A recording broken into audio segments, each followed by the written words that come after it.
सबको जय माता दी। कैसे हो आप सब? तो उम्मीद करती हूँ आप सब अच्छे होंगे और माता रानी से प्रार्थना भी करूंगी कि आपकी ज़िंदगी में खुशियाँ ही खुशियाँ आएँ, आपको पीस मिले। आजकल लोग पीस की तलाश में कहाँ कहाँ नहीं जाते। खुशियों को ढूंढने के लिए कोई क्लब में जाता है, कोई होटलों में जाते हैं, कई लोग रिजॉर्ट में जाते हैं और कई लोग हिल स्टेशन पे जाते हैं। लेकिन क्या खुशी मिल जाती है उनको? तो खुशी तो हमारे अंदर है, शांति भी हमारे अंदर है। बस हम तलाश करते रहते हैं, कभी अपने दोस्तों में, कभी अपने रिश्तेदारों में, कभी हम होटलों में जाते हैं, कभी हम क्लब में जाते हैं। तो आज का हमारा टॉपिक यही है कि हमें खुशी मिलेगी कैसे, और जब हम नाम जप करते हैं तो क्या हमें खुशी मिल जाती है?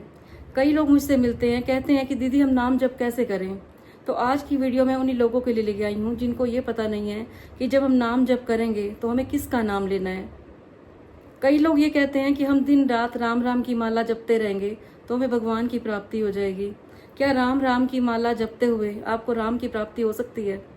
मैं आप सबसे सवाल पूछती हूँ, जो भी इस टाइम मुझे सुन रहे हो, आप अपने परिवार में, रिश्तेदारों में कितने जनों को देखोगे जिन्होंने अपनी सारी जिंदगी राम राम की माला जपने में लगा दी? क्या उनको राम की प्राप्ति हुई? कितने ऐसे लोग हैं जो गुरुद्वारों में जाके सेवा करते हैं, क्या उनको राम की प्राप्ति हुई? तो आज का हमारा टॉपिक यही है कि हमें राम की प्राप्ति कैसे होगी, कैसे हमारा ध्यान राम में लगेगा, और हमें ध्यान करते हुए किस तरह से हमें प्रभु को जपना है, कैसा हमें महसूस करना है। और अगर हमें महसूस होता है कि ईश्वर हमारे आसपास है और फिर हमें कहीं जाने की ज़रूरत नहीं है, क्योंकि जब ईश्वर हमारे अंदर ही निवास करता है तो आपको कहीं भी भटकने की ज़रूरत नहीं है। आप घर बैठे ही परमात्मा का नाम ले सकते हो। कई लोग होते हैं सारी ज़िंदगी इसी तलाश में रहते हैं, हमें अच्छा गुरु मिले। कई लोग एक गुरु छोड़ते हैं, दूसरे को पकड़ लेते हैं, तीसरा छोड़ते हैं, चौथे को पकड़ लेते हैं। किस वजह से? क्योंकि वहाँ से उनकी मुराद पूरी नहीं हुई। और कई लोग हमने ऐसे भी देखे हैं जो गुरु का इतना फ़ायदा उठाते हैं, कोई मुसीबत आई नहीं कि गुरु को जाके बोला, तो गुरु जी क्या करते हैं, वो अपने ऊपर ले लेते हैं। कई बार आपने देखा होगा कि लोग गुरुओं के पास जाते हैं और थोड़े दिन बाद पता चलता है कि गुरु जी तो बीमार हो गए हैं, क्योंकि उन्होंने जितनी साधना, जितनी तपस्या की थी वो सारी हमारे दुखों को दूर करने में लगा जाते हैं। तो हमने जब भी नाम जप करना है, प्रभु से सिर्फ सुख शांति मांगनी है। अगर हमने सुख शांति मांग ली भगवान से तो हमारे अंदर सब कुछ आ जाएगा। वो पीस आ जाएगी जिसकी तलाश में हम कहीं कहीं पे जाते हैं। वो हमारे अंदर खुशी आ जाएगी जिसकी तलाश में हम दिन रात लगे रहते हैं। तो प्रभु से जब आप सुख शांति मांगते हो तो धन दौलत तो आपके पास अपने आप ही आ जाता है। लेकिन लोग गलती करते हैं, सुख शांति नहीं मांगते, कोई पीस नहीं मांगते। कहते हैं पीस, सुख शांति तो हमें क्लबों में जाके मिल जाएगी। वो भगवान से सीधा मांगते हैं धन दौलत। और जो आज की जनरेशन है उनको तो सिर्फ यही लगता है कि मेरी शादी कब होगी, मुझे कैसी लड़की मिलेगी। उन्हें कभी अपने कैरियर के बारे में नहीं पूछा, कभी उन्होंने ये नहीं पूछा कि हमें भगवान की भक्ति कैसे करनी है, हमें कैसे भगवान की प्राप्ति होगी। अगर आपको ईश्वर की प्राप्ति हो जाती है तो आपको सब कुछ प्राप्त हो जाएगा। तो अब बात करेंगे कि आपने नाम जप करना कैसे है और आपको कैसे भगवान की भक्ति प्राप्त होगी। तो जब भी आप ध्यान में बैठते हैं, सबसे पहले मैं आपको यही बोलूँगी कि जब भी आप प्रभु की भक्ति में बैठते हो, आपको राम राम जपने की जरूरत नहीं है। सबसे पहले तो आपने ये देखना है कि मर्यादा पुरुषोत्तम राम के गुण क्या थे। सबसे पहले तो हमें अपने जीवन में राम जी के गुण लेके आने हैं। मर्यादा पुरुषोत्तम राम, जिन्होंने पूरी मर्यादा में रह के अपना सारा जीवन व्यतीत किया, एक अच्छे भाई बने, एक अच्छे बेटे बने, एक अच्छे पति बने। तो क्या राम जी के दर्शन करने से ही आपके पाप कट जाएंगे? क्या दिन रात राम राम की माला जपने से आपके पाप कट जाएंगे? आपको मोक्ष की प्राप्ति हो जाएगी? तो जब भी आप मंदिरों में जाते हो, गुरुद्वारों में जाते हो, तो सबसे पहले आपने कोशिश करनी है कि हमारे अंदर राम जी के गुण आए, उन जैसा त्याग आए, जिन्होंने अपने भाई के लिए सब कुछ कुर्बान कर दिया।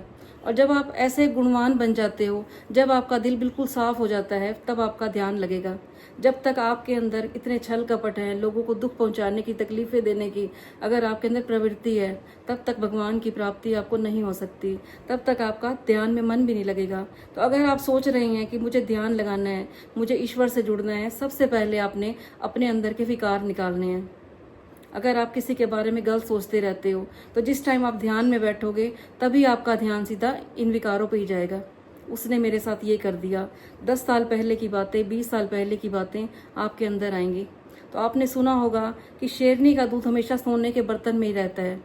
इसी तरह से ये जो प्रभु की भक्ति है, ये है दूध, शेरनी का दूध, और हमारा मन है सोने का बर्तन। तो सोने के बर्तन में भक्ति तभी टिकेगी जब हमारा मन बिल्कुल साफ होगा, प्योर होगा, 24 कैरेट का होगा ये सोने का बर्तन।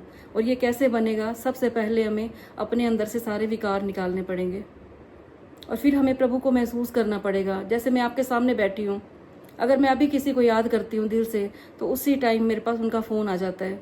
क्या आपके साथ भी ऐसा होता है? कमेंट बॉक्स में आप ज़रूर लिखना। जिस तरह से आप ध्यान में बैठोगे तो आपका मन तभी लगेगा जब आपको सारी तरफ से ध्यान हट जाएगा, ईश्वर की तरफ आपका ध्यान लगेगा।